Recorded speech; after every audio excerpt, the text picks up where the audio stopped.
Welcome to the annual Argonaut Gaming Awards. Yes, that's it. I remember it correctly. It's the annual Argonaut Gaming Awards. The first one, but it's the annual. And for last year's games, of course. But before we get into that, I'm gonna check that the streams are running because if I'm just talking to myself, it's sort of pointless. So I have to know that there are streams so people can potentially listen to me. And yes, the streams do all seem to be functional.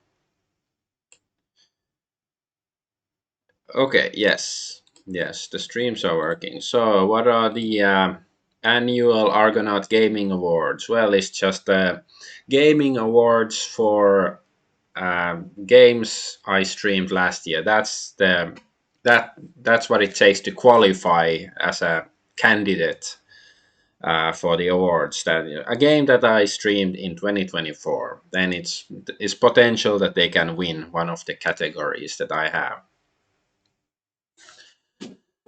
I guess I can go through the categories first and then get to it. So one is adventure or point and click adventure.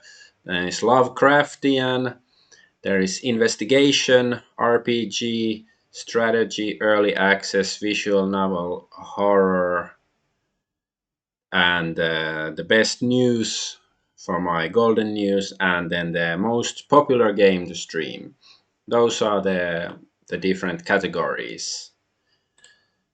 So without further ado, let's go to the first category in the awards and see what it is. It is adventure, so it's point and click adventure.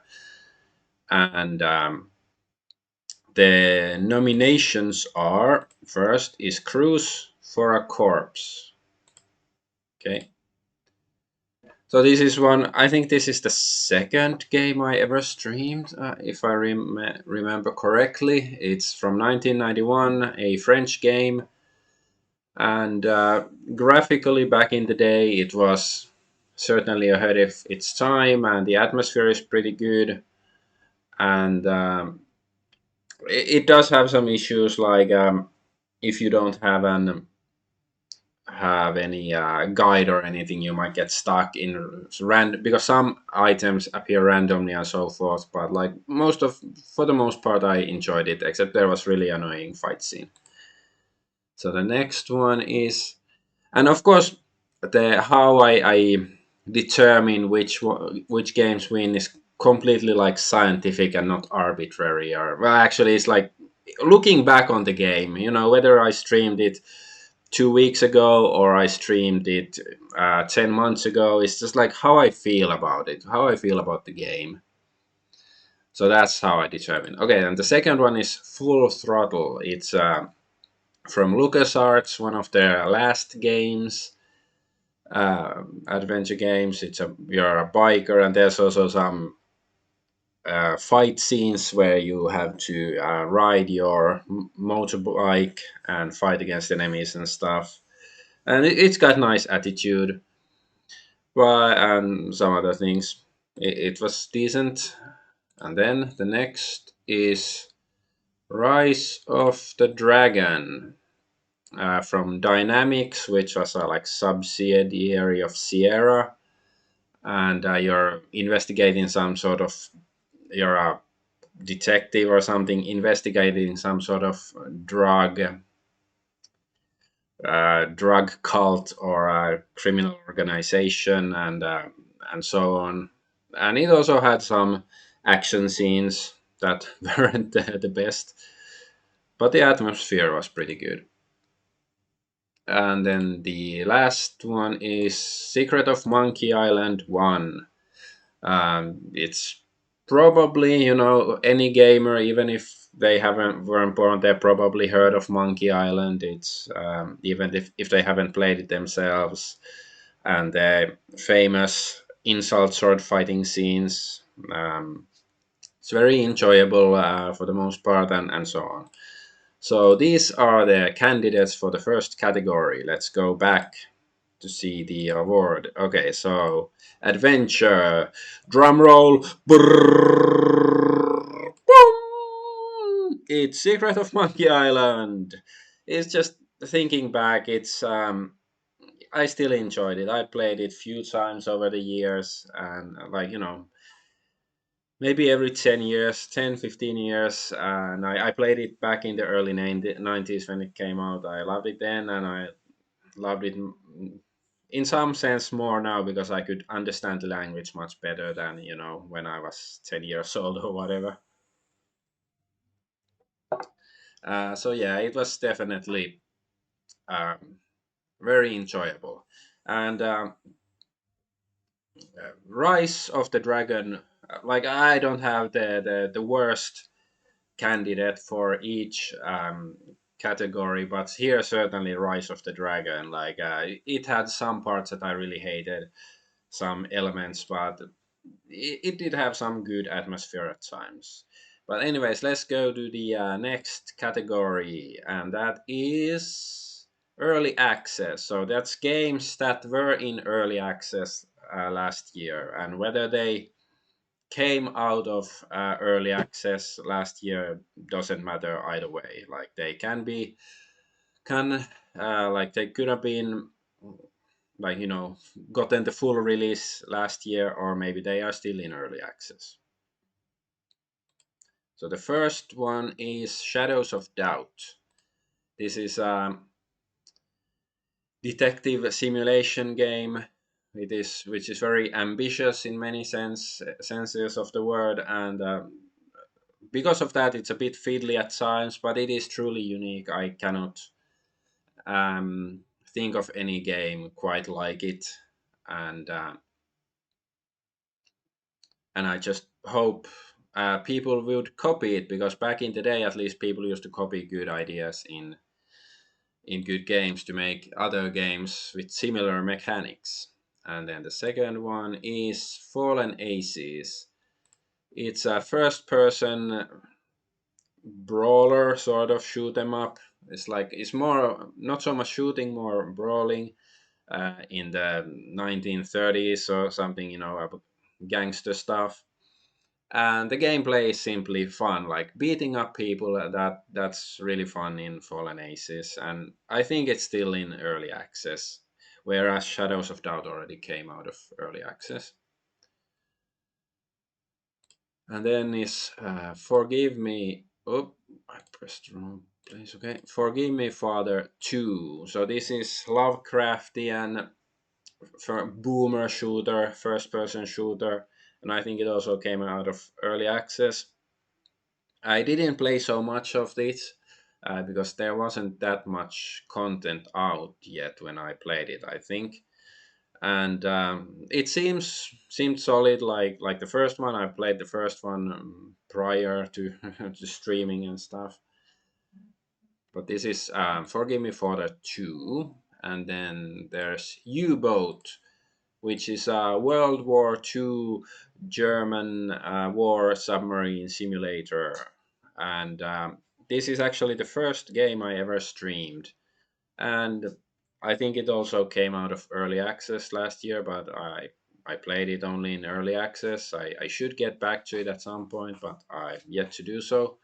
But anyway, it is quite an interesting game. It takes a little of getting used to understand the mechanics and stuff.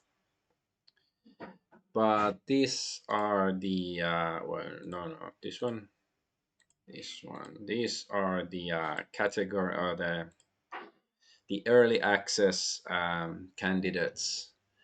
And so, drum roll, which one is the winner? Blum, is Fallen Aces.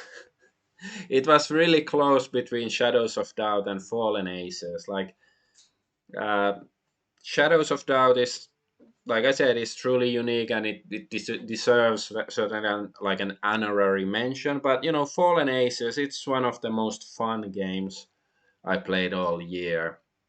At least the most fun parts. There are some Like some levels were a bit too obtuse, like trying to find your way around, and also the story didn't excite me that much. It's sort of like Watchmen, like Batman in the 1930s or something, and I don't care so much about that. But yes, Fallen Aces. It's I just hope it comes out of early access soon and it actually delivers, that they don't half-ass it or anything.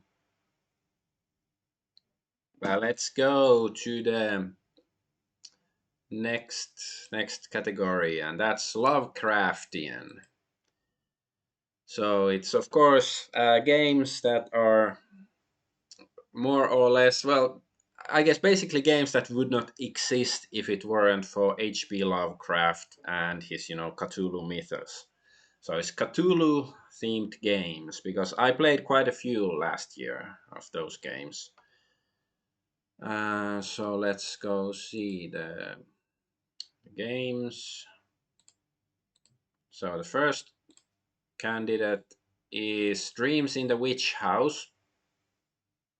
It's based on the novel of the same name, Dreams in the Witch House, and is fairly faithful to it and has very good Lovecraftian feel. And also, it's made by a Finnish guy or Finnish game studio in the game, and I do like it. It's quite good. And then there is Call of Cthulhu: Dark Corners of the Earth, which is a first-person shooter that nearly never got even published or released, because the company went bankrupt before release, and then a couple of guys had to, like, basically work on their own, I think, to finish the game to be at least in a playable state, but it's still quite buggy and stuff. But still, it is quite a good Lovecraftian feel. The game has a good Lovecraftian feel to it. And then is Call of Cthulhu: Shadow of the Comet, which is the first H.P. Lovecraft themed, like officially official Lovecraft or Call of Cthulhu game in existence. And it's a French game, at least by a French studio, and it's quite an optimistic view of Lovecraft. Like it's not as doom and gloom as more like your more let's say authentic Lovecraftian stuff, but the atmosphere is really good. And then last and but not least, or perhaps who knows, Call of the Sea is walking simulator puzzle game. You're basically some woman who comes to this island to look for her husband and have to solve puzzles and get to know the local primitive island culture, or like learn about their beliefs and well, you can guess what sort of Lovecraftian stuff it has if you're on an island somewhere in the Pacific or something. So these are the candidates. Wait, and of course there is one I of course forgot. It's Forgive Me, Father. No, no, no. Yes. It, because it was in two different categories. So Forgive Me, Father is of course the Lovecraftian boomer shooter, or Forgive Me, Father 2. So that's also one of the Lovecraftian games here in on the list. Uh, and I okay, boomering it up. Let's boomer again like we did last summer. Okay, so let's see which one is the winner.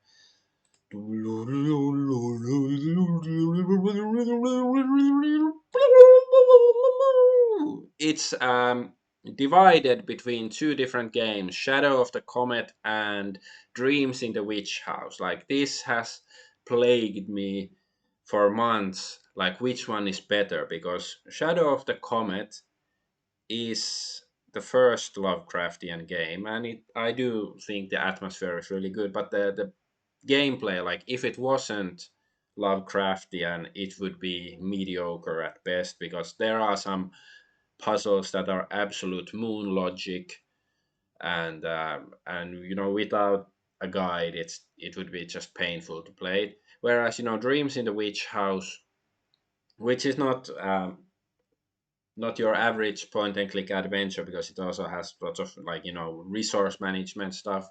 It's also very faithful, uh, Lovecraftian game, very good, clear, the author clearly understands Lovecraft and also enjoyed it quite a lot. There were some annoying bits too, but you still have to account for there's almost 30 years between the two games when they were released, so that it's not yeah, newer game is certainly more user friendly, but it's still you know Shadow of the Comet did it first. That's why I cannot say, certainly I enjoyed playing Dreams in the Witch House more, simply because mechanically it's a more functional game, but still, as Lovecraftian games, they are.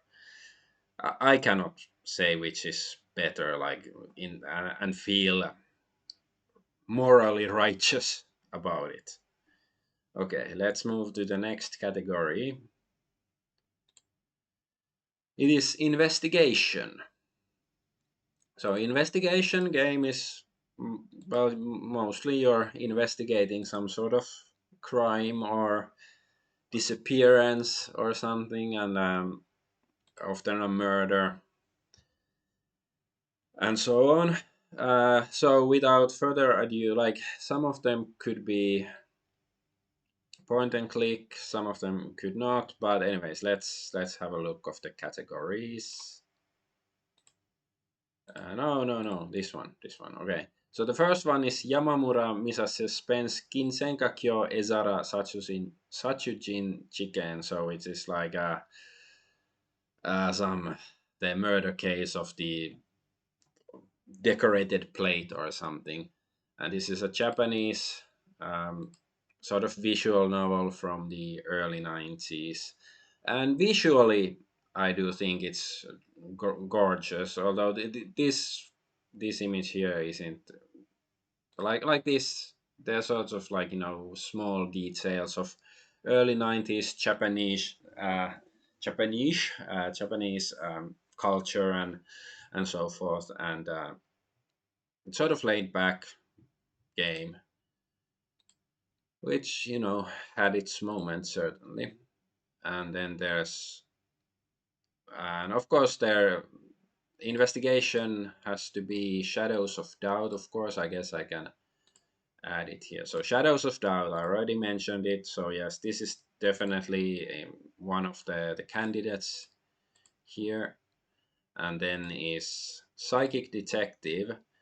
I played Psychic Detective 1, 2, and 3, and I guess I chose 1 to represent all of them, even though, well, 3 certainly wouldn't win any awards because there was a bug and I couldn't finish the game. But anyway, Psychic Detective, the first one is from the late 80s. So this might be the oldest game I've streamed. Not sure. Anyways, you are a psychic detective who can enter people's minds to help them with psychological problems and so forth. And this rich family hires you to help with their teenage girl who has fallen into a coma. And you basically go around talking to people and trying to find clues and stuff. Oh, now it's going too fast. Then there is Game Deck, which is a cyberpunk detective. You're basically a detective that enters virtual games to solve crimes or find missing things or people and so forth. This is a very good, has a good investigation detective feel to it, and some plot twist and so forth. And what next? Disco Illusion.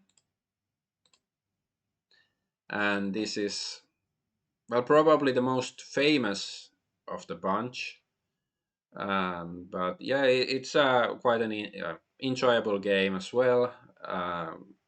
Although it does have certainly some blatant leftist leanings, although it tries to present different sides of the political spectrum, but it is quite a political game, which is why I'm mentioning politics here. And you're trying to solve a murder in this, and but I guess the most important, most intriguing part for me was the world, because it's not set in our real world. It's a different reality, you could say, that resembles like a 20th century Earth, but they have their own history and nations and stuff, and that was certainly very interesting to me, as was the cosmology of the world, but I don't want to go into that. Okay, so those were the detective games. So which one is the winner?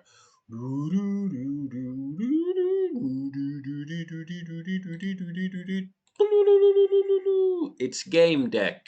I simply enjoyed streaming the game.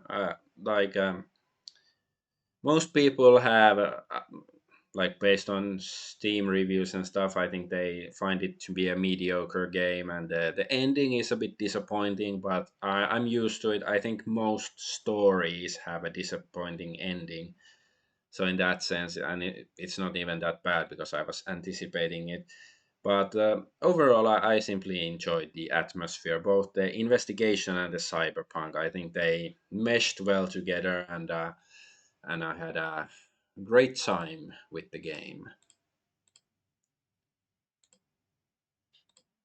So then let's go to RPG. So I just decided to put all the RPGs into the same category.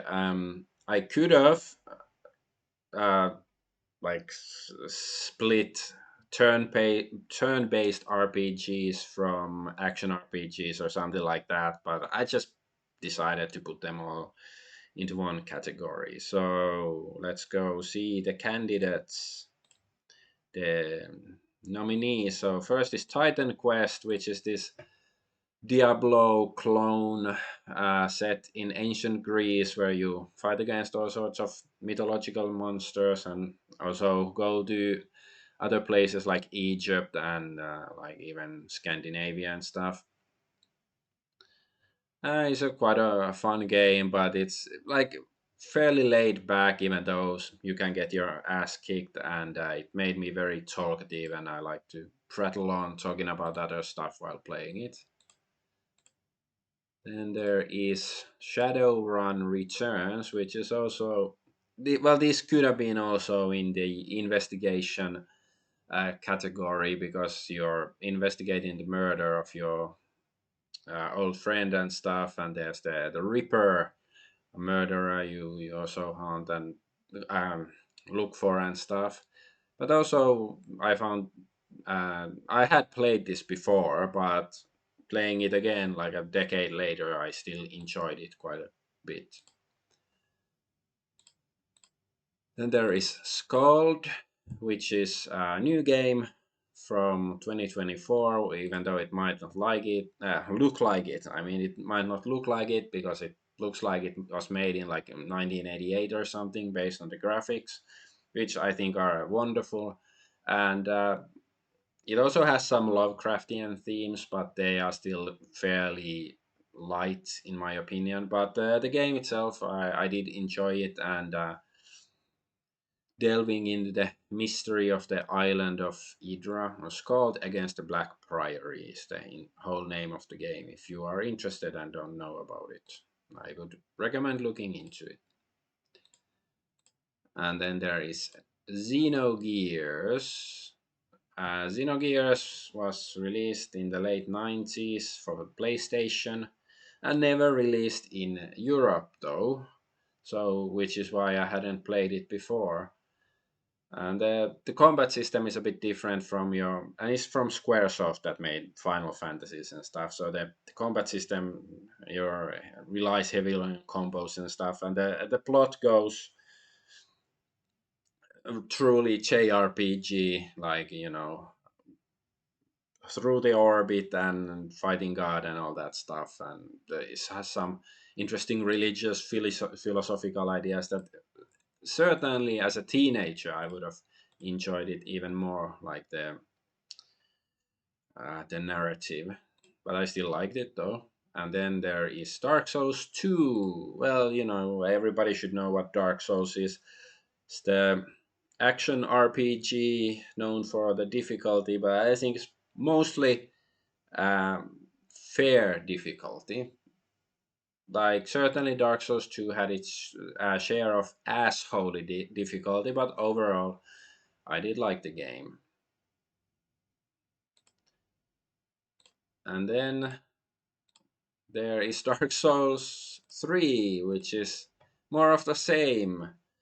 And most of the stuff I said about Dark Souls 2 applies to Dark Souls 3. So, no, no, really, not much point in reiterating what little I said.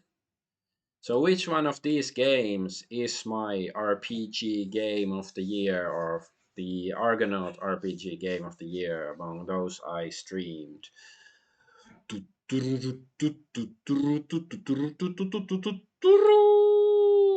It's Dark Souls 2. Generally speaking, people tend to hate, like Dark Souls fans hate Dark Souls 2. They think it's the worst one. But I liked Dark Souls 2 more than 3, although it's not a big difference. Like, let's say if I gave Dark Souls 2 92 out of 100, then I would give Dark Souls 3 90 or 91, something like that. But yeah, yeah, it was of these RPGs I did like Dark Souls to the most, like a Shadowrun. Like, simply thinking, like looking back, I do have fond memories of Shadowrun, but I did feel a bit disappointed streaming the game though, because at least back in the day, there was really very little interest in my Shadowrun streams. But hey, if people are gain more interest, I can stream the other Shadowrun games too. And of course, Scald should be mentioned. Like, it's I feel a bit bad for it. I didn't give it an award since it's an indie game and quite interesting graphical style to it and stuff. But still, Dark Souls 2 took the victory. Okay, let's go to the next category, which is strategy. So, strategy games are games where you strategize. And the first candidate is Frostpunk: The Last Autumn DLC. I didn't stream the base game. I only streamed the Last Autumn DLC, which is like happens before, because Frostpunk is about trying to build and maintain a city when like basically ever winter has happened, like there's eternal winter and you're trying to survive, but this DLC is before the winter started, like while before everything is screwed completely. But yeah, I do like the base game more than this DLC, but I didn't play the base game while streaming, um so that's why I only the DLC plays part here. And then the winner is Frostpunk, since it's the only one, it's the only strategy game I streamed. It has to be the winner. So yeah, that was sort of a choke category, because all the other categories are, of course, super serial.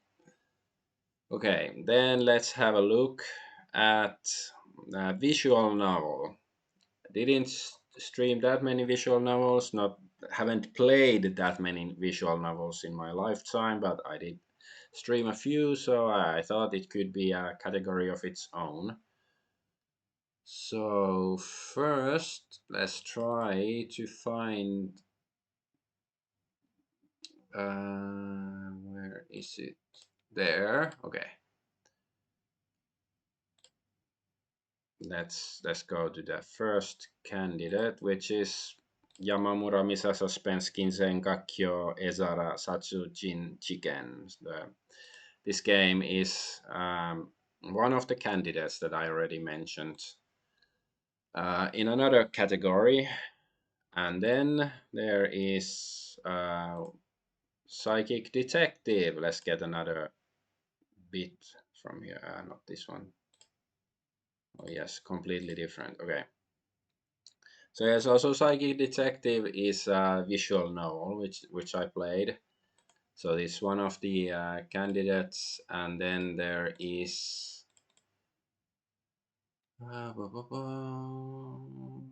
and then the last one is Chrono Jotter. It's a game where you have like your character is stuck in a girls' school with was it 7 other girls or something, and 6 or 7 other girls, and you have a note that allows you to like travel in time in like certain stuff, and there's a mystery and stuff. Uh, and it's a Chinese game, not Japanese, as one might uh, think. So these are the only candidates here or nominees. And which one is the visual novel of the year? It's maybe you cannot read, but it's the Yamamura Misa mystery. It's simply I chose it as the winner because of the visuals. Like the story was a bit weaker than the other games, I would say. However, the like what really made it stand out and why like what impressed me were the visuals in the game. Like just I don't know. I enjoy the pixel art and everything in it. So yeah. But hey, certainly not among my favorite genres of gaming, visual novels. And then, what's the next one? Next category. Let's have a look. It's horror. Where's. Oh no. I have to search for it. I completely forgot to. Well, I guess I can say the candidates because most of the Lovecraft games would be candidates in this one, like in horror category, because they are horror games like Dark Corners of the Earth, Shadow over Innsmouth. Why no? No. What am I? Shadow of the Comet. Shadow of the Comet, of course, and Dreams in the Witch House. They could be categorized as horror games. Um, but then there's one that I completely forgot to add. Okay, here it is. I found it. So let's have a look which game I'm talking about. It's Darkwood. So a sort of survival horror, like top-down view. You're in this creepy forest trying to survive, fighting against dogs and um, weird cultists and whatever, and trying to forage for loot and wood and fuel for your generator and stuff like that. And it is quite atmospheric, and although the graphics are sometimes a bit difficult to make out what is just stuff and what is actually something significant. But yeah, let's check the other show the other candidates. So where are the Lovecraft games? Yeah, well that's not so horror, but yeah, there's Dreams in the Witch House, Dark Corners of the Earth, and Shadow of the Comet. These are also running in the horror, just pure horror category. So let's see which one is the winner.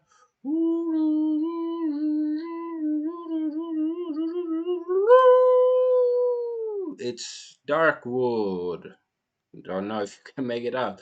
But the reason I chose Darkwood is that as a horror game, I would say it's the best. Like it actually made me, feel some fear and trepidation and creeped out at times. Because the bad part about Lovecraft and Lovecraftian games in that sense is that I'm too familiar with Lovecraft. I like Lovecraft and stuff, but if I see Cthulhu or something or Shab Niggurath or whatever, I am not that scared. So in that sense, Darkwood was a scarier game, even though like overall I would say I liked something like Dreams in the Witch House more. But as a horror game, Darkwood did its job better in that sense. And then the next category is the best news episode. So every Tuesday, or almost every Tuesday, I have my golden news. So I talk about news from the previous week. And okay, this is not gaming, but it's related to my streaming, so that's why I have my golden news. So I will uh, designate a few different episodes as candidates. So one is this golden news femcell school shooter, UFOs in Jersey, Israel embassy leaves Ireland, AAA gaming slop is the episode, and this is just from a month ago. And well, this is one of the most popular videos on YouTube for me, for the golden news. So I guess there was some interest in this, so that's one reason why this is one of the candidates. And then there is this episode from this is also a month ago, but I think it's a bit probably closer to 2 months ago. So golden news: Syria force Israel delenda est insurance CEO shooting Korean martial law hawk Tua. So this is well, it's interesting because here it says two views, but I'll comment on that later because that's very interesting for me. So this is a secretive information I'm going to give about this later. And then there's this one, golden news: martial law in Korea, Biden pardons Biden, Starmer says the quiet part out. So this episode is also about a month ago. It's almost, well, a month and a half, but anyways, this stream was special at least in the sense because it was just the same day that the martial law in South Korea was going into effect, and um, I heard about it just maybe like 30 minutes before going live, and I was like, oh, okay, I have to look into it and talk about it on the stream, of course, and so that was interesting. Um, but yeah, let's see. So which one of these episodes is the winner? News. So it's the episode about Syria force, Israel, and Daesh, and so forth. And the reason I chose it as the winner is because here it says two views, but it has been at 0 views for a long time, even though I'm fairly certain it didn't have 0 views. So let's see if it shows it here.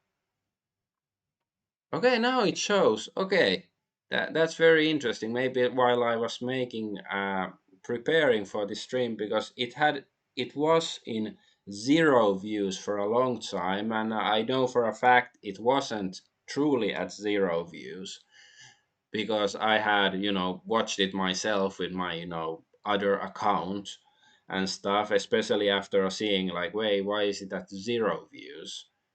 Because I do think there's something funky going on with these views with YouTube. Well, I know for a fact because like I have basically two different accounts for YouTube, like this one where I upload my videos, and then my other account that I mainly use for watching videos. And sometimes I check on the other account, like my videos, and to get a different view of them. And like the views can be very different. Like maybe it says 5 views when I check with one account, and then it says 20 views with other account and stuff. And I suspect that because of some of the topics in the title that it's somehow been censored. Because at least I think at least still yesterday it's showed me 0 views, but now it somehow is 2 views, which is like it sort of ruined my the point of my argument. But hey, I guess I should be happy that it has some views at least. But I don't really have any favorite news episode that I can think of. Is more like I just wanted to highlight the fact that the view count is really funky at times, and I just wonder what part of it is just the algorithms being sort of funky, and what part is like censorship or suppression and so forth. But uh, then the last category is most popular, and that's like what it was the most popular game to stream, or most popular videos and stuff.